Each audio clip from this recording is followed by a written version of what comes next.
Gotta laugh at the stupidity, 'cause I've made some real big mistakes. Wednesday has a much wider audience than I anticipated. I just got off of a flight yesterday, and the flight attendant at the end of the flight took her hair down out of a bun, and it was in 2 braids, and she took her bangs down and she said, "You made me do this."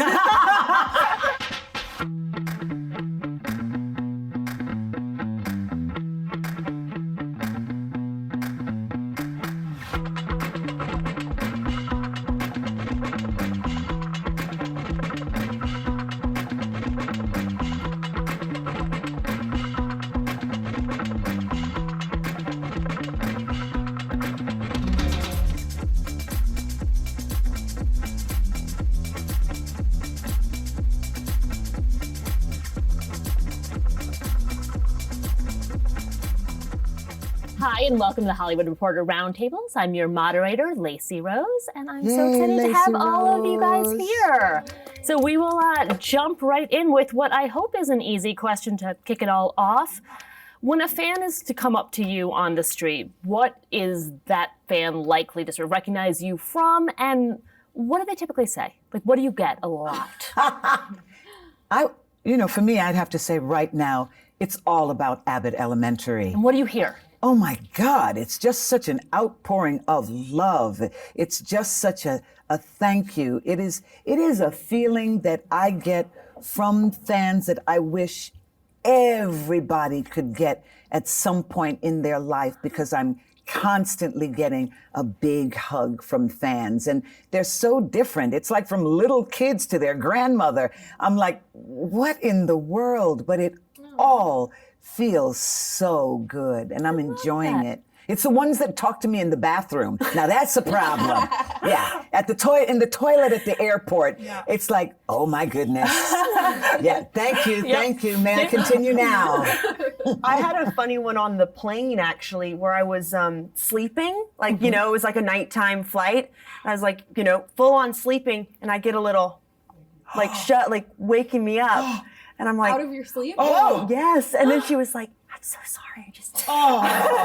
She kneels down and she was like, I just was wondering if, you had any advice for an actor, any advice. And I was like, and I said, just keep on moving. I don't know why. Quite literally, out of my space. Yeah. So that was a memorable one. Oh, wow. Yeah. I've been recognized maybe twice.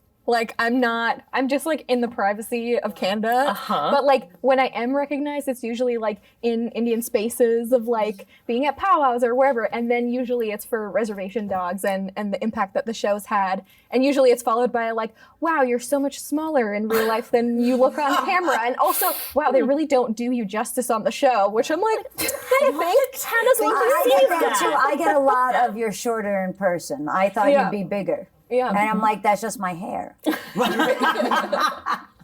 But yeah, people will say just about anything to you. Anything that you can imagine. They will say literally what they're really thinking. Yeah. You will hear, people will say to you, oh my God, the camera just doesn't do you justice. Yeah. Or they will say, I didn't think you were that tall. Or they will say, I didn't think you were that large. They will say just about anything. But the ones that I'll always remember is, I love you and thank you. So I just try not to let the outlying negative. Yes, exactly. My favorite as a New Yorker is walking down the street, and I don't know if it's maybe De Niro and Pesci sort of established this decades ago, and they let people know. Sometimes just you can walk down the street and you'll just sort of go like this as you're walking and keep it moving. And it's kind of and it feels it's kind of and you just kind of keep walking. And it's pretty cool. Yeah. Those are the ones that feel really good. You feel I'm a New Yorker. Yeah. Feels like respect. Totally. Yeah. What about you, Jenna? I feel like I'm kind of similar to you in the sense that I didn't expect a lot of what I get recognized for now, it's either Scream or Wednesday. But I'm going to say Wednesday has a much wider audience than I anticipated, at least age-wise. So it is older people, younger people. I've had a couple of weird plane stories too, where I've woken up to notes or things like that. I just got off of a flight yesterday, and the flight attendant at the end of the flight took her hair down out of a bun, and it was in 2 braids, and she took her bangs down, and she said, "You made me do this." So I get stuff like that, but it's always cool when people, are able to, people put a lot of work into TV and film and things like that. So it's really, really nice that people care and appreciate, or that it reaches people in a way. It's it's always a good feeling. And the connections appreciated, that we can definitely. make. It's amazing what that box can do for people. And sometimes, and I think with all of the things that we're all doing, we all have our audiences, and they love what they see. And with social media and everything now, we can get their response so quickly. And for the most part, it just feels so doggone good. I'm like so thankful. Yeah. What about you, Elle? Yeah. What happens? People. I think the bear probably is the biggest one, and that's kind of like split. A lot of people who are like working at restaurants right now who will be like, "Hey, this show like was really awful to watch. Like, thanks for making it." Like, you're welcome. And a guy also came up to me in Chicago and was like, "Hey, I recognize you from the show, and I really hated your character. She was really annoying. Great job." I was like, "Thanks, dog.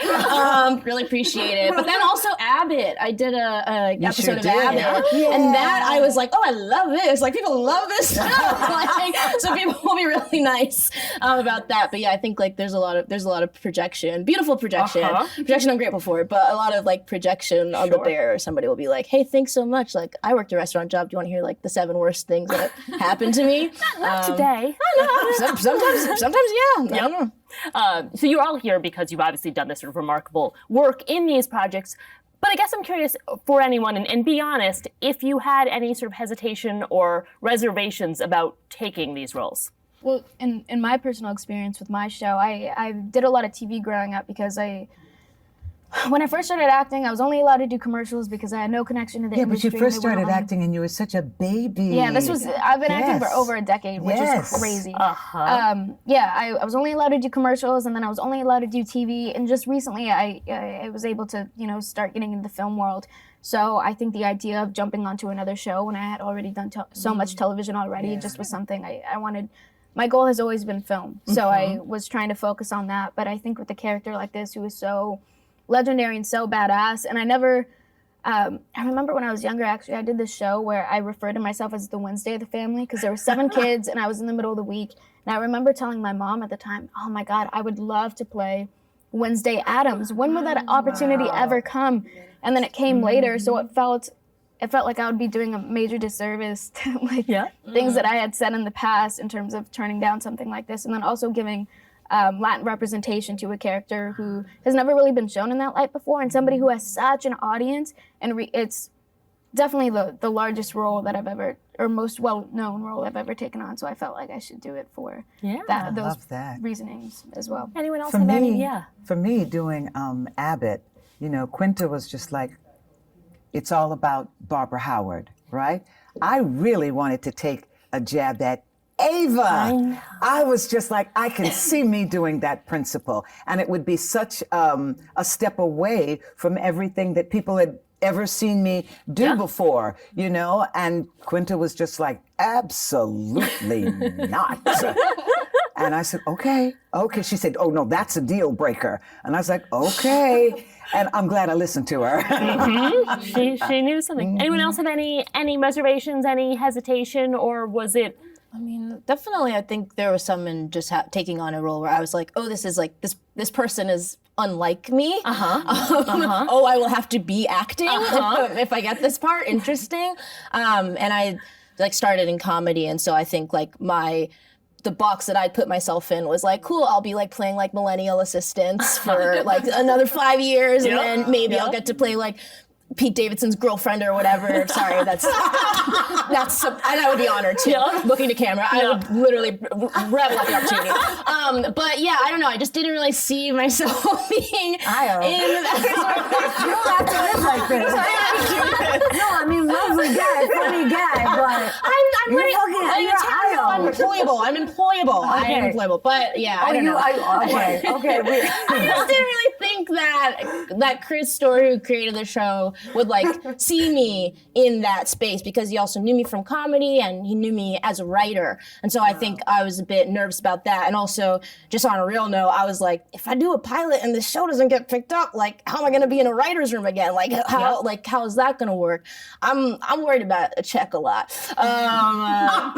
which is very real. I'm sure. yeah. Especially with the strike coming. Yeah. I would say my experience was when I got the offer for Orange is the New Black, of course, Netflix was this new thing. It sort of felt like, I remember my friends were like, is this an internet show? What is it? And I think that I was coming out of a period that was so similar from being sort of, an actual criminal that it didn't feel like such a leap, even though the script was excellent and I was dying to work with Genji. And then that ended up turning into this sort of, for me, my sorority sort of family of whatever, Uzo and Danielle and Samira and Dash and I just got back from vacation, whatever. It just became sort of like my lifeblood. Then, of course, Russian Doll, which I started writing while I was still in the middle of Orange is the New Black, was really my baby. Like it had felt sort of like my life's work in this sense of, God, this thing's been an all that jazz mess, just existence in general. And then now, of course, with Poker Face, just the idea that Ryan wanted to do this thing with me. I love Ryan Johnson so much that honestly, it could have been bad. And I would have probably just done it anyway for the opportunity to work with him. He is a true genius and mastermind of Puzzle Box. He's an incredible director and writer and just human being. There was sort of a journey there with Ryan that felt undeniable of, we're going to do this thing together. And the joy has also been now that I only play, it seems like, ageless characters who could really be, 20 or 60, it doesn't matter. And I really think that's a sweet spot for actors. And I think we're kind of getting there.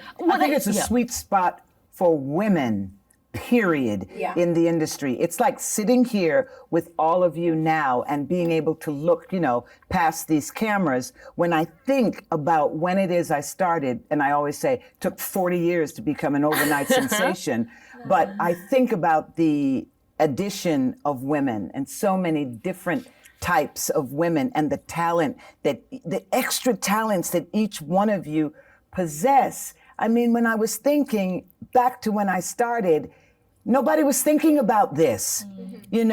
They certainly weren't thinking about you and your story. I'm saying. But even she's experienced that in your career, where there was a point where people were telling you there wasn't an interest in these kind of stories. Absolutely. So when you were asking us if we had like any hesitations, there was zero hesitation for Reservation Dogs. It was actually more like me actively pursuing and wanting to be a part of this project because it is such a groundbreaking series, being the first series with like all Indigenous writers, all Indigenous directors, and all Indigenous core cast. And like, that's literally never happened.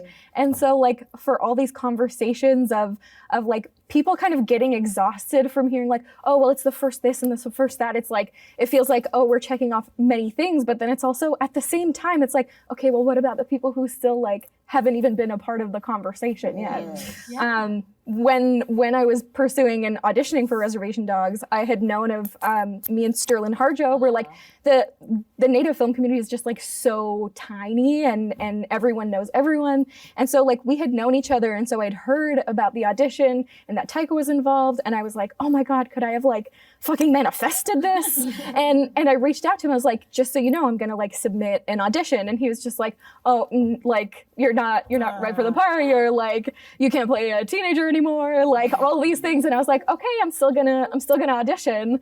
And I did. And then I got a call back. And then it was like basically every step of the way I kind of like had to fight. And he was just like, you're right. And I ended up booking the role, but ageless actor. Well, I just want to say, I have a great deal of identification with that idea of like 40 years in to become an overnight success. And furthermore, the gratitude that comes with that, because you really are aware that it's such a rare moment to have it if, you've been hustling that long, basically.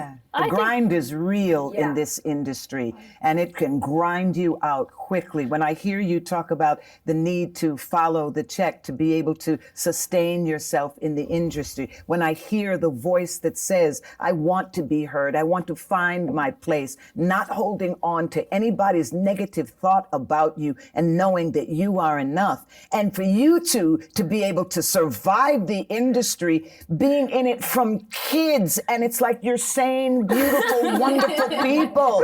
I mean, it's like, my God, it's just like, yes, we are a breath of fresh, fabulous air. I love it. Well, Sheryl, you had said something, I think, in reflecting upon the sort of early years, I think in your sort of Dreamgirls experience, which I'm guessing a lot of people here are going to be able to really empathize with. You said, everybody else was telling me what to do and how to be and how to act, which is why I'm fiercely in charge of my own life now. And I guess I'm curious what that looked like then and what that looks like now. I liken fame to a machine, and it's a real machine, and you can stand outside of it and look at. But once that door opens and you get into it, it takes you up on different elevators and on different elevator or different levels. It is a different experience. And the more you start to rise to the top, there are more people that are going to tell you this, tell you that, how you can be. And if you don't hold on to yourself or have a firm foundation of who you are in this industry, it will eat you up. And one day you might look in the mirror and not know who the hell you're looking at. And I have seen that happen over and over. I've seen nice people come into this industry and turn into some people, and I'm like, whoa, who are you and what happened? But then I've also realized fame frees people up to be exactly who they are. Exactly who they are. So for me, as a grown-ass woman, it's about knowing who I am. I don't play games with people. I don't play games with myself. And I come to this who I am. Take it or leave it. That's it. So you just write a book of quotes for reference on the daily? But I think it is helpful to sort of hear that. Well, and it's sort of gorgeous that from everything I've seen, that the version of whatever, I guess, this true you that was lurking and brought out by fame was this extraordinary, expansive person, just says a lot about, your inner child or whatever the hell you want to call it. I mean, it's just, there's a real beauty and profundity to that, just based on everything I've ever seen of you and how you show yourself in the world. So it's thinking about that. It's interesting that the true you, that exposure was a good thing. Yeah. Thank you. I think, I've listening to that. It's so inspiring to hear that from someone who has been in it for such a long time, and the grind of also just how people love to put you in a box, like that you as in all of us, sure. And I was very protected, I have to say, I have an amazing manager and agent who've been with me since I was tiny. Yeah, literally 8 or 9, same people, which is it's rare. Very important, very rare, but I recognize that is rare. This is a interesting story that I was never said this, but I'm I'll say it at the table, maybe. But I was doing this, I was trying out for a movie. I didn't get it. I don't even think they ever made it, but it was a father-daughter road trip comedy. I remember this. And there was someone involved with the project that the feedback, which I didn't hear from my agents and things, because they were very protective. They wouldn't tell me things like this, but I heard it from an outside party. Which are also that filtration system is really important, because there's probably a lot more damaging comments that were said that they filtered out, but this one got to me. And I was 16. I was literally 16 years old. And this person said, oh, she didn't get the father-daughter road trip comedy because she's unfuckable. I was at 16. Yes. And I'm A, how is that relevant? B, how could you say it? There's so much wrong disgusting. there. I mean, there's so many stories like this, of course, that I have heard, and I've talked to people about this. I mean, I laugh at it now. I'm what a disgusting pig, but But how do you digest that and then keep going? It's funny thinking about myself at that age. I was always immensely confident. I was born, I've always been confident, but of course you're growing up in the public eye, like so it's weird. Like I'll look at photos now, which I remember back then. I'm like, look at paparazzi photos when I was, you're 12 years old and you're like, and back then, like, is that a good thing to see such a mirror of yourself at that age? I don't feel like it damaged me, but it definitely made me very aware of myself, in a way. But I don't regret it. I don't, whatever. It's amazing. And I'm happy I found what I love from a young age because I feel like I've grown. But you were in it from a young age. Oh yeah, I've been doing this for 40 years and I'm 24 now. So it's really nuts. There's all the back and forth through time space stuff. But yeah, that's really messed up. I remember auditioning for Lolita, the remake, when I was, I don't know what, it must have been like 15, 14 or something. And it was like, can you eat this banana slowly? And I was like, and I remember that I was already sort of a bit of a tough guy. So I was like, so you mean eat the banana slowly? So I was a little like, but it's sick. It's really like, it's an incredible thing. Ultimately, it seems like your question is one about, stepping into autonomy and what that feels like. And in some way, it lessens the blow of ultimately the horror that is this like wider scope of life in general that goes way beyond showbiz. It's just like a tiny element of it. And it's dark as hell, and it is also a business for hire. So it's kind of like you accept the same way like some, scumbag at the office might do some weird shit. You sort of are like, I need to support myself. Yep. And of course, maybe I won't do that job. That place is dangerous, but certainly being able to find a measure of autonomy or like, that is like the blessing of a measure of success is you can be a little more selective and wise with what you're stepping into. And taking your power, like directing and producing. It's so many, writing and acting. It's just like, wow. Even just, I don't know, like, knowing of you all and your stories and everything, like the places I feel like where we're able to have like agency, even just as like actors, like I feel like you just hear so many stories of like horror, and like I was just so impressed by like you, for example, with like, I don't know, just like expressing yourself and like being like, I have thoughts about this thing that I'm doing. You didn't just hire me to be like a vase. Like you hired me like, and you hired the person inside. And I have thoughts, I have value, I have things that I can bring to this part and to this job. Like I'm not empty. I have agency, I have autonomy, and I have skill also that I've like accrued. Like I'm not just like here to like smile. It's like we're not doing that anymore. Like are you somebody who has like notes with scripts when you get them? I have thoughts. Yeah. Do you share them? Do you have the sort of confidence and that agency that you're referencing? I think I try to, but also it's something where it's like I've written and I've produced, so I can like I can read a script and I can think about it like a writer thinks about it. Absolutely. And you can know like that it's sort of valuable even as a director. You're actually quite grateful. That it's that collaboration. they have It's not just like showing up and being like, "Hey, you won't believe the ideas I've got in my head."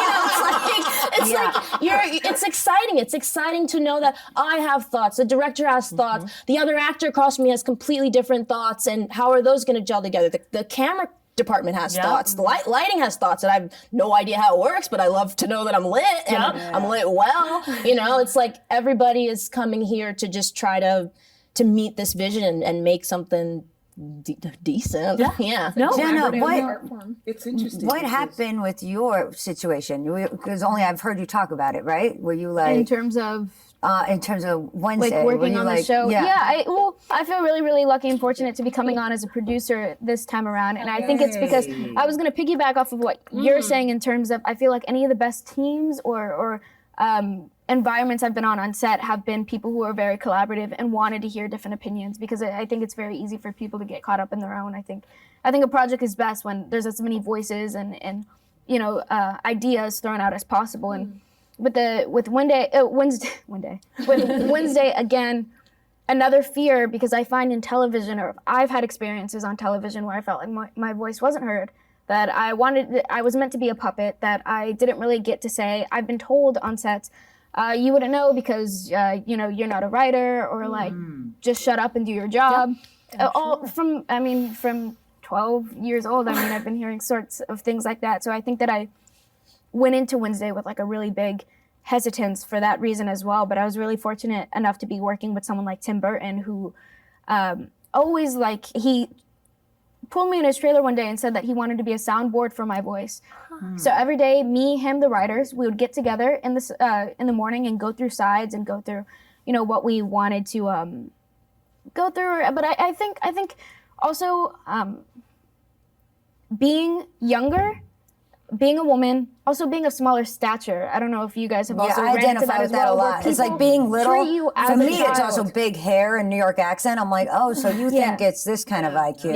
Copy you. Exactly. I'm on you, buddy. Interesting. So, but I think that because I'm someone who is very opinionated or very, because I know what it's like to be a people pleaser in this industry, and I know how unhappy or how frustrating it's been in the past. I think when I went into Wednesday, I really put my foot down and made it clear that everything that I had to say, I wanted to make sure that it mattered and was heard. And it really, I think, as the show went on, we all got a better feel for one another, and it's become a really collaborative experience. And I feel really lucky to be able to join the next season and be in the room early and be, talking about scripts and giving notes. And, that's really exciting for me to be a part of. And I feel really fortunate to work with people who are allowing me that. But Listening to this, it's very interesting for me. Being on Abbott, literally, because we have such a powerful writer, creator, producer in Quinta, who has assembled a spectacular writer's room, who has cherry-picked everybody that comes on to the show. I literally just have to show up. Right. I literally just have to be me and do my job. Last year, people were looking at the show and they were like, we do 22 episodes. I mean, comedy, network comedy show. Yeah. And last year's show was great, and it was wonderful, the things that happened to us. But I thought, my God, how is this second season just evolving and just getting better? Because usually this is where the show would have a slump. Sure. So I don't even read my script. They send it to, I swear to God, they send it to me. We have a table read. That is when I start turning the pages. That is the first time I read the script. And usually I get up from the table, say, another great episode, thank you. And presumably that has not been your experience previously in your career. No. So that's why this one is so sweet, because there have been those moments where I've just had to say, honestly, we can go all the way back to the beginning, where somebody literally told me after doing the reading, they said, you're just not black enough. Can you just be a little bit blacker? What is that even? And that's exactly right. I was always confused about what is the blacker of it all, So now when I'm at this point where I don't have to say to somebody, can we try it this way? I mean, I don't think the character would really say that, or this really isn't who I believe you're trying to show the world, And now it's just like, that's exactly what you want to show the world. Thank you. Yeah, it's a whole different place of just like, I go to work now at Abbott and I just exhale. I'm like, okay, what we gonna do? And that's pretty just incredible. A gift. Yeah. And Indie Spirits years, when you got up to speak, I was thinking a lot about it after, because you were talking about the movie To Sleep With Anger, which is like an incredible, perfect movie. But it's also a movie that I think about a lot, because I'm like, if this was released like now. Everyone would just be going crazy. Would be going insane. But it's like, I feel like something where, it's people's conceptions of, what blackness maybe is in media, or what it, genre is, or whatever, like had this feeling over it. But just, it's just going back to that idea of like agency and being able to be yourself in different facets of yourself. And it's also like, it's not conflict is not abuse. Like it's cool That's to be able exactly to right. express yourself. It's like it's empowering. It's good. To know that you will be taken care of on set. Yeah. That you will not be abused by somebody else on set. That we can all be there, show up, and be respected for exactly who and what we are. And then we just get to like do our thing. It'd Yeah. be funnier. Like I would like to believe that that is the case on all sets. I'm not sure It's we're not. there. It's I'm not. not sure. I mean, it sounds glorious. I do fear that we're not quite there yet. But you're also somebody who moved into the writer's room. Now you're directing. I mean, doors keep opening. Yeah. Did that come from speaking up and having opinions about what you want to do or don't want to do and sort of owning your character? It did. Yeah, I guess I'm one of the annoying actors who comes in with notes, but like, Wait, hold That's on. not annoying. No, we all have done it. Okay, wait. No, we all not One, annoying. two, And if anyone makes you feel annoying about That's it, right. you oh just no, they keep give me a moving job along. at it. It's but yeah, I like definitely came in with notes and thoughts. And like season 1, I had like made it apparent to the network that I wanted to shadow, and they're like, "That's great, we'd love to have you, but you're in every episode, and like if you wouldn't like." Basically do the job that like we paid you to do, and I was like, that's fine. But season 2, I had reached out to the showrunner and was like pleaded my case, being like, okay, here are all my writing samples, like I'd love to be a part of the room even if I'm going to be there for a couple of weeks. And he love was just that. like, no, you're part of it, like come on in. And I was only supposed to be there. Thank you. Oh my God, thanks. Yes. But like I was only supposed to be there for 5 weeks, and they just kept extending it and extending it until I was part of the whole room and ended up writing an episode with Sterling last year. So it's just kind of been like a progression. I shadowed last season. I have a couple like shorts under my belt and have been like working on stuff on my own time even before Res Dogs. And so yeah, I wrapped the first episode of television 2 days ago. That you directed. That I directed. Yeah, thank you. Thanks. I mean, and Elle, this is your first experience as a star and a producer of your show. When did you sort of use that agency, and when do you speak up? When do you feel like you need to, and how has it been? Presumably received very well. Yeah, I came on. I was a producer from season 1, but I feel like now it's we're on season 3, which is really cool. I never thought that. Well, I'd never really done I'd like guest starred on like CSI Miami and like when I was a kid and like did that, but I've never done like dark a stuff show. when you were young. Yeah, I burned a house down on something, like an evil kid. But then yes, I think with the producing side of things, I feel like I've grown with each season, definitely. And now this season, I feel so comfortable in that role, I have to say, which is really, it's exciting for me to feel that and know that I actually like it, because also I could have tried it out and also been like, oh, this is just not for me, and feel like it broke the spell of acting. But I actually realized I feel like it enhanced my experience of acting in character, because like I watch the dailies and the edits, and like it doesn't bother me watching myself in that way, and I can kind of disconnect. And I love the behind the scenes of that all. If I could edit, I love editing. I love editing. I love it. It's like this crazy puzzle piece and watching all the takes, and it's just that side is very fun. So, but Tony McNamara is the showrunner of The Great, and he also views me as a producer too, which is really special. Which a lot of people, I think, especially when you're an actor and you're a producer, they're like, oh, it's just like a vanity title that you get. Yeah. And that's really, it's very frustrating I know people view it that way. And sometimes I'm sure that's the case, but I'm like, it's not the case for me. Like, I am. But I guess, the more you do, the more people will realize that it doesn't even matter what people realize. It's just, it is fulfilling. As long as you know. And I know that. And I love it. It's really special. And Natasha, when you were doing Russian Doll, you were wearing all of those hats. And I've been surprised because I've heard you say a couple of times that doors didn't come sort of flying open after that. People didn't come sort of approaching you. It's funny when you are the showrunner, the writer, the creator, the director, and the star, and then it's not like, specifically what I mean is that it's not like you're met with, and here's a bunch of Marvel movies. Right. Like, you've done such great work, and now that you have like 13 nominations or whatever, we are now prepared to see you as one of them.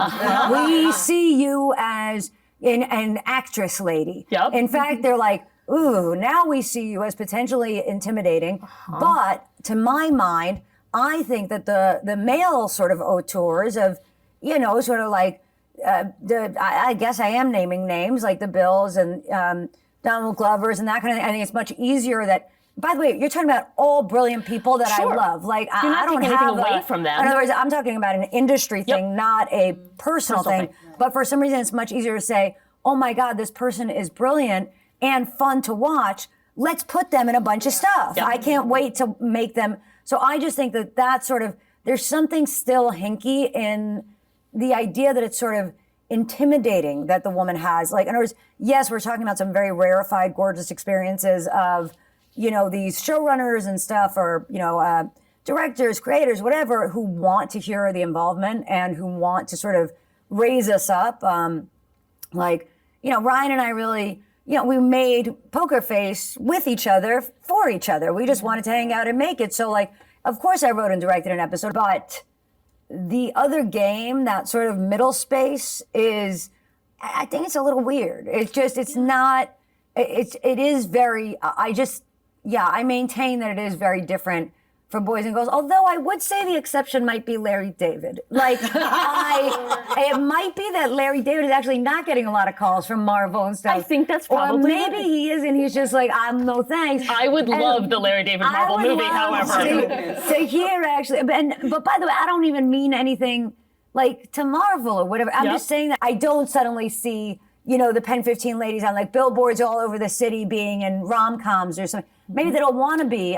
It's just something that I notice. And I don't know if anyone else has noticed this feeling, though, of like, hey, good for you, girl boss. You want to do your own stuff? Keep going then. It is kind of that. Yeah. Oh, you want to be an independent lady? Great. Have fun. And it's just something that I've noticed. I'm sure it's connected also to still like a sense of age. It's basically having defined personality has been a real double-edged sword for me. It finally was the thing that like tipped me into being in the mix at all. Sort of like Russian doll was finally like, oh, now we get it. And I'm so grateful, even though it came late in life. But on the other hand, it's sort of like, now that you have a defined personality, we sort of don't know exactly how to play it. They don't see you anywhere. And piggybacking off of what you were saying, that's the second time I've used that phrase, and I've never said it before. Anyway, continue on. Go back to what you were saying earlier about more attention off of certain projects or things like that. It's really interesting too how if you aren't established enough in the industry yet or haven't been independent enough or established enough, that they do say that they want to see you for who you are and what it is that you do, and then you go and you join these projects or you join this campaign or you do whatever, and they still want you to fix that box. So they take, they play into what you kind of are feeling, and then still want you to be that puppet or that perfect doll. Well, now image, you're and talking about typecasting, which is like the inverse of it. Not even typecasting, just you as an individual. Especially with social media and all that, people are so much stricter on women and how they're supposed to come across. And if a woman says something that could potentially sound negative or potentially is assertive and just honest, they are going to be criticized a lot more heavily for what it is that they say or do, whatever. So when you're not established, people take that as an opportunity to establish you themselves,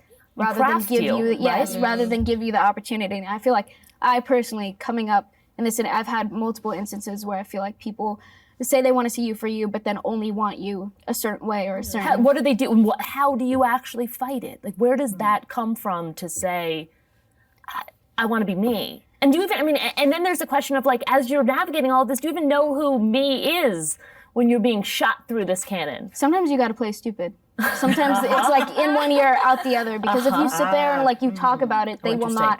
But it's, you get there and it's, can you smile more? Can you have more energy? Can you be this way? Do you want to speak on something I think like about that so much. Like sometimes I think about coming to set, like if I walked in like Harvey Keitel, which is kind of my vibe, you know what I mean? Like I'm sort of very like Harvey Keitel, Bad Lieutenant is just a baseline, and not in the bad ways. And I've abandoned those. But just to say, I don't think that I would come on a set and it would be like, are you having fun? Right. And I just think that with women, there's this really, it's with the best intentions, but it's so patronizing to be asked sort of like, are you having fun? And like, what's it like wearing all those hats? Oh my God, you're writing and directing on Reservation Dogs? How are you doing all of it and starring? Like, there's this little bit of a fucking tone with it. Yes. That is like, how does she do it all? I just don't think it would come up with Harvey Keitel, is all I'm saying. And I think I love the work. I love what we do. And I just think that it would make it a lot easier to focus on the work if you didn't have to have the secondary thing of also being like, part of my job is to be like a homemaker in all situations. Just like navigating identity also, where it's just like, I just want to do my job. Yeah, Like every other question. And what's it it's like, I'm happy to be a Black woman. I'm happy to be a multi-hyphenate. Absolutely. It's a given. But it's like, I don't want to always talk about that. Like I would love a question about literally anything else. So what would be, in these settings, what would be the ideal thing that you'd like to be asked about? What are people not asking? I mean, that's a really interesting question. I think it's a fair question. On some level, it's sort of like, what do you believe in? Like, I've come to a place where I understand that part of my journey is to like support the outsider and make a home for them. And it just guts me, the idea that there's something like, we're going to decide if you get, gay married, or we're going to decide what bathroom you get to go. Like, it guts me, the idea, or like, we're going to kick you out of your house for that. And I am in my work, as a writer, whatever, I just want it to feel like a safe home for, like a band of outsiders. Yep. I think the thing that's tricky is to be almost like, it's implicit that you're almost like, the victim of your own story instead of the owner of your narrative. Sure. And I am happy to volunteer with full transparency. I'll give you everything. I'll tell you anything you want to know, but it's my choice to tell you, not the other way around. It's not like a magical mystery tour you discovered, That's not the lens that people see you through. Like, you are allowed to bring that up on your own, and also it doesn't have to be as yourself. Like, it can be through your work. Exactly. Like, you naturally would be the one. I just had it happen on weird situations, like, like Barbara Walters or something, being like, child actor, crack cocaine, why? And I'm like, whoa, lady, chill. I'm like, I will happily tell you about my life experience. It's out there. It's like, it's not fucking Google it, it's not a mystery. But instead of me being able to volunteer through my work or through the lens of the parts that I've played or the things that I've written, it's all right there for you to see.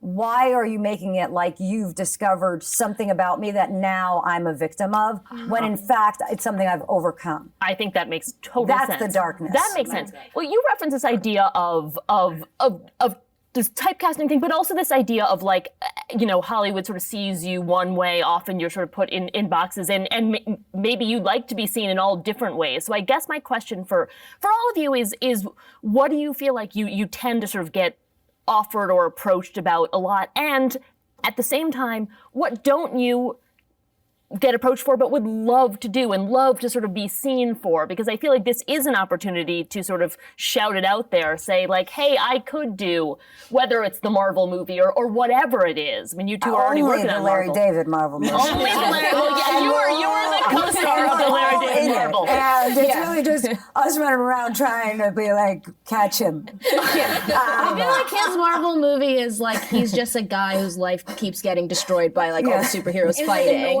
Yeah, and he's really annoying. So he kind of like becomes a villain. It's very Rick Moranis in Ghostbusters. Yes, kind of I do like the idea of being a Marvel hero. When I see I used to think, you used to have to look a certain way, but now they build these costumes for the men and they just look like whatever. I'm like, okay, just put me in it.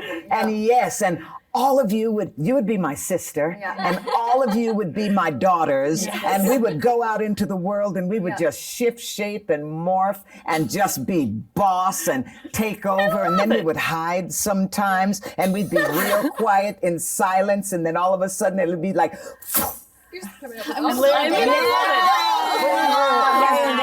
Yes, exactly. We're leaving here, starting a company. Yep. I'm available to vanity produce for those projects. I will say. I'll make money off of that easily. Yeah. Well, something interesting you said about like feeling like you have to look a certain way to like be in the Marvel world. And so like for me, and like by no means am I a bigger person. Like I'm very tiny. I'm very much built like a Mohawk person.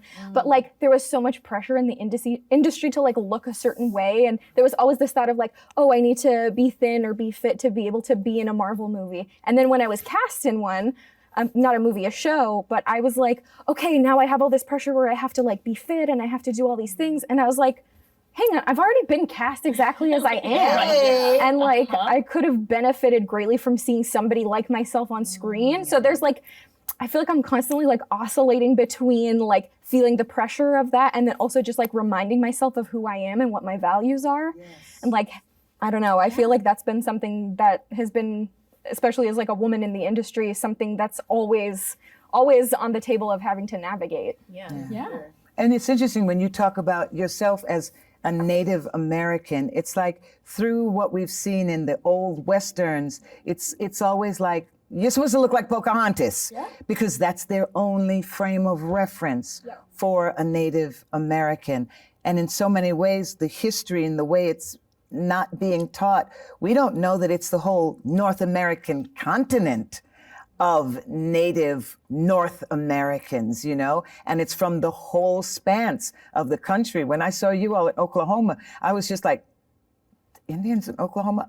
Duh, yeah, of course, Indians in Massachusetts, Indians in Vancouver, you know, it's the whole continent, but we always think Pocahontas. I want to respectfully just say that for us, we call ourselves Indians, but for other people, I would say Indigenous or Native American or I say that with all the love because Listen, I respect that because one of the things that doesn't happen is the greater communication for people to understand and know. You know, and then it's sort of like you can be black and it's like you've been colored, you've been Negro, you've been Afro-American, you've been African-American, you've been black. It's like, okay, which one are we? If you don't have the conversation with people, they don't know. And I get it. Indigenous people, those who were here first. And the most specific you can get, like, because there's like literally over 500 different nations and tribes across like North America. So like the most specific, oh yeah, of course. There's a really beautiful book called Project 562 by Matika Wilbur, where she went to every federally recognized tribe. Plug to her randomly. But like, we're still like alive and around, and the most specific you can get, like I'm Gahaga, I'm Mohawk. And then if you don't know specifically that person's nation, then you then call them Indigenous, or in Canada, some people like First Nations. But yeah, Indian's more like a joke that we kind of like reclaim for ourselves. There you go. Yeah. So we were getting this idea of like of the industry sort of putting you in boxes, and often it comes from the thing that you've done before, the thing that you've had success with. If you have felt like there are boxes that you've been put in, what are they? And also, what would you love to sort of be? What's the call you'd love to get? Io? Natasha. I think there's just a lot of boxes that I put myself in, and I will just have a lot of preconceptions of myself. I think even before I started acting, I was like, well, I can't. How am I going to act? I'm like actresses, Octavia Spencer, Whoopi Goldberg. I was neither of those things, you know? So I think I find myself often limiting myself. And then I get to the place and I'm like, oh, this is fine, and it's good actually, even that I'm here. But yeah, I don't know. Maybe I am being typecast. But if I'm being typecast, I feel like it's just as like a regular person. But you are. You got the Marvel call, right? Oh yeah. Maybe. I don't know if there's an NDA or a drone around. No, I got a call. Yeah, I'm gone. But everything is scrubbed.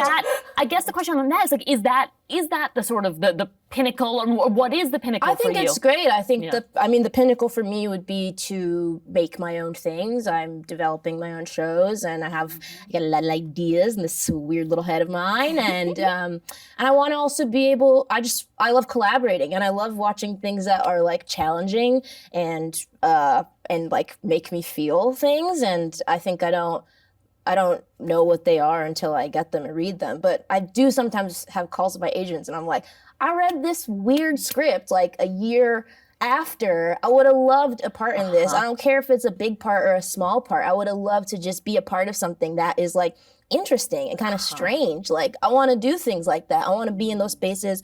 Those are the movies and TV shows that I enjoy. So I want to be there. I want to be at the Freaks on Letterboxd or whatever. Yeah. I love your Letterboxd. I follow you on Letterboxd. That's good. You're healthy. I know it's like all the movies you've watched. Yeah, and you just log them. Yeah. And sometimes say your opinions. I've been doing less word reviews because people are giving me heat.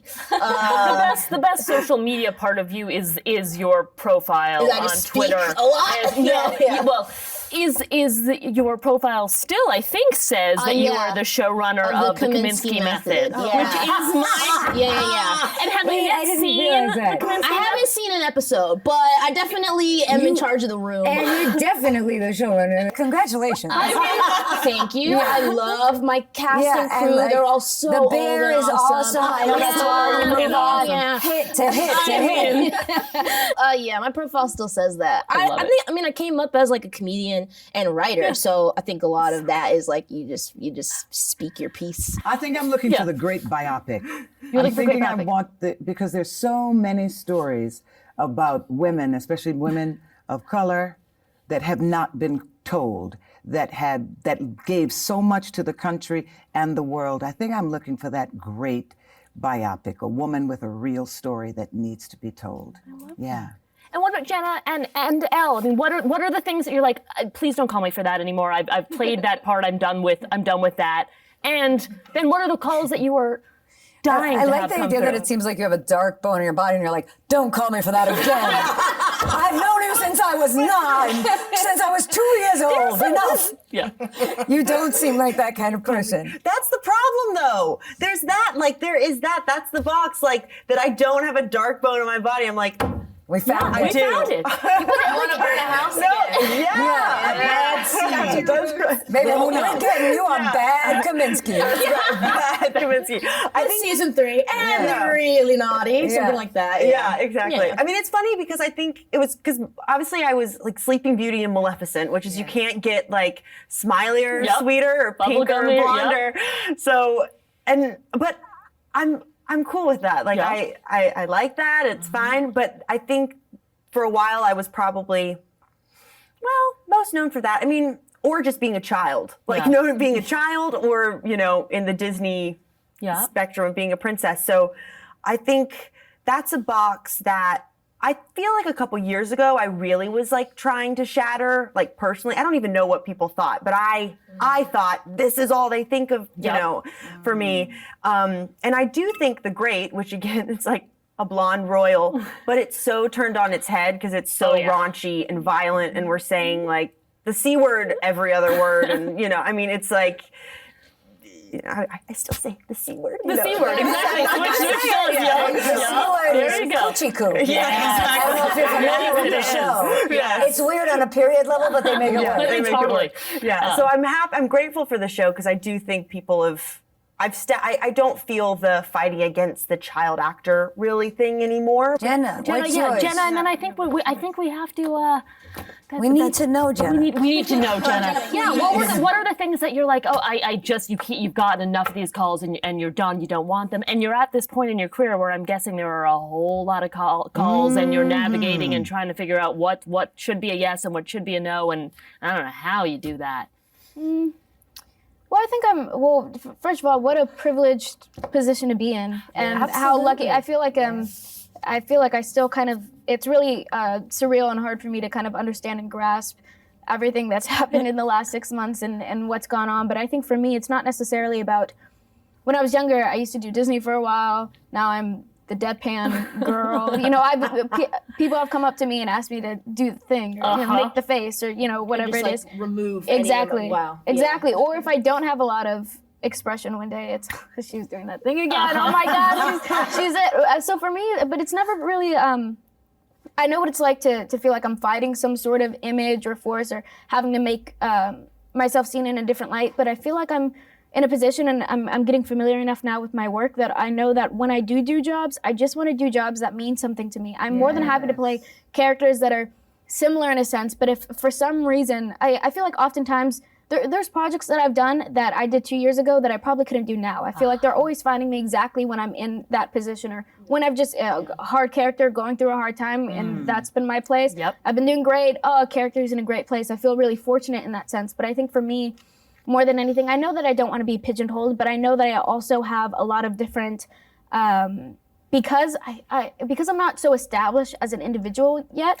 I feel like now is such a great time to just play with as many different people as possible, because every character that you play, you kind of, at least in my experience, take a piece of them with yourself. And I mean, it's kind of like when you're building personalities and you meet people and you like something that they do, or, oh, it's cool that they do that. And you just kind of have this shattered mirror of like bits and pieces of people that you've stolen from to create your own self. I feel like when you're playing characters on such a wide spectrum or that are so diverse, you kind of learn more about yourself in the process. So I think for me, it's just I read a script, and if I like it and I feel like I'm gonna learn something from it, I'm gonna do it. Especially if it's a challenge. I love to be stressed out and like infuriated about like not understanding everything, because I accept that I don't know everything and will never know anything. And I think I'm just kind of at this point. I know what's right and I know what's wrong, and I'm trying to follow that. When I listen to all of this, I say, we've all had so many different opportunities, and having been here 40 years, which is a long time, I really have to thank the industry for trying to make way for, obviously they have, for all of us to be able to find space in here. And I'm thankful that I've been able to play the woman on the spectrum, the president of the United States, you know, the principal of a not so challenged school, and now a teacher in a very challenged school. And that's just scratching the very, very surface of it all. But I've been able to sit in a place to absolutely see that what it is we do is trying to be there for us, because we all get to sit here in this time in different places, different ages, different generations and all, and doing our thing. And not so long ago, it just was not that possible. I love that. Well, I so appreciate you guys all being here. I feel like we'll see each other next on this Larry David Marvel movie. Or the Kaminsky Mansion season 7. We're going to be writing some stuff. I cannot wait. Thank you all